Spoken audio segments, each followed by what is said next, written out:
आरेवाडीच्या बिरुदेवाची नित्यपूजा ही अत्यंत काटेकोरपणे होते.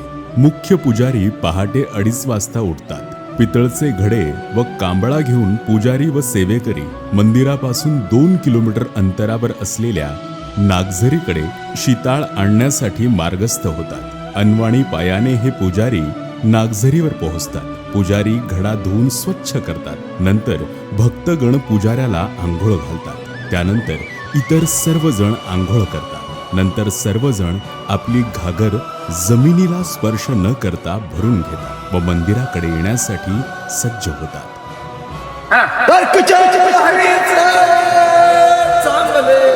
मंदिराकडे मार्गस्थ होतात. मंदिरात आल्यानंतर आरेवाडीच्या कोळेकर पुजारी यांच्या घड्यातील पाण्याने बिरोबाची पूजा करतात. देवळातील इतर मूर्तींना व मंदिर परिसरातील मूर्तींनाही दुग्ध अभिषेक केला जातो. पूजा झाल्यानंतर पुजारी बिरोबा देवाची आरती करतात. इतक्या भक्तिभावाने आणि इतकी नियमबद्ध पूजा आरेवाडीच्या बिरुदेवाची होते. म्हणूनच बिरोबा राजा भक्तांच्या हाकेला धावतो आणि नवसाला पावतो.